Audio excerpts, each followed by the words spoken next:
नमस्कार दोस्तों, स्वागत है आपका ग्लोबल हेल्थ चैनल पे।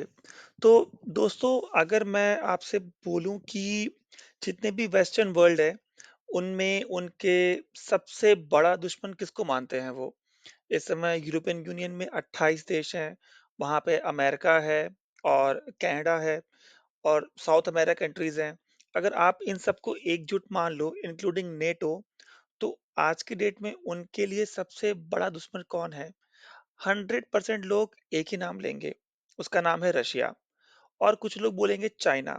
बट ज़्यादा वो मानते हैं अपना दुश्मन रशिया को और फिर चाइना को भी अब उसके बराबर ही नापते हैं।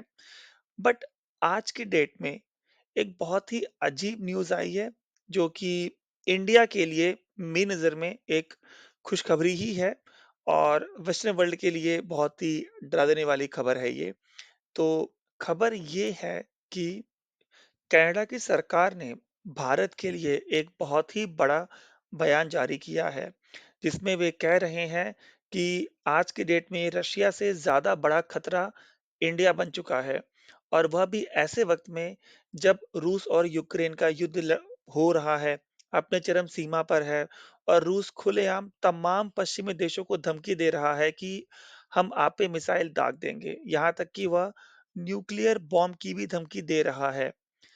इस मामले में भी इस समय वेस्टर्न वर्ल्ड रशिया को तीसरे नंबर पे सबसे ज़्यादा खतरनाक बता रहे हैं और उन्होंने दूसरे नंबर पे इंडिया को रख दिया है और पहले नंबर पे चाइना है एज़ यूजुअल। तो हमने रशिया को भी स्लिप करके दूसरे नंबर का पायदान हासिल कर लिया है, अगर हम देखेंगे जिससे वेस्टर्न वर्ल्ड बहुत ज़्यादा डरता है। तो मैं आपको इसमें थोड़ा-सा एक्सप्लेन कर दूँ कि आज कनाडा के ऑफ़िशियल्स ने यह बात की है कि हमारे लोकतंत्र के लिए, हमारी डेमोक्रेसी के लिए आज की तारीख में दुनिया में सबसे बड़ा खतरा चीन है और चीन के बाद सीधे नंबर आता है भारत का।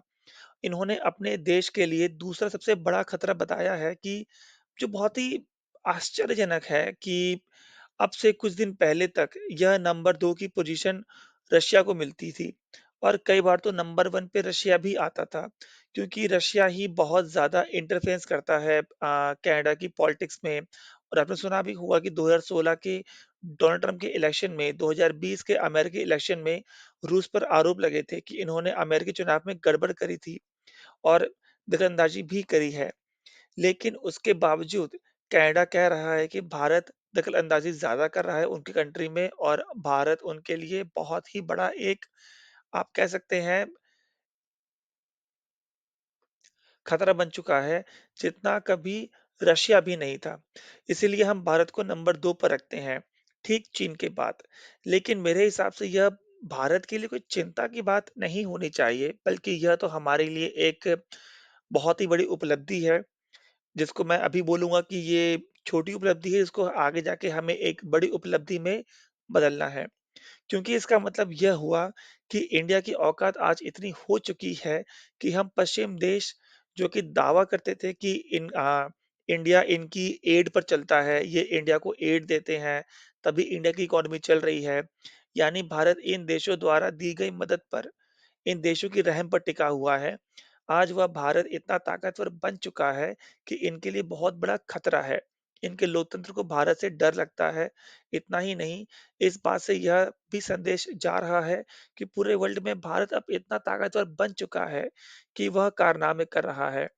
और जो अब तक रूस, अमेरिका, चीन जैसे बड़े देश किया करते थे, अब उन देशों में एक बड़ा नाम भारत का भी आ चुका है।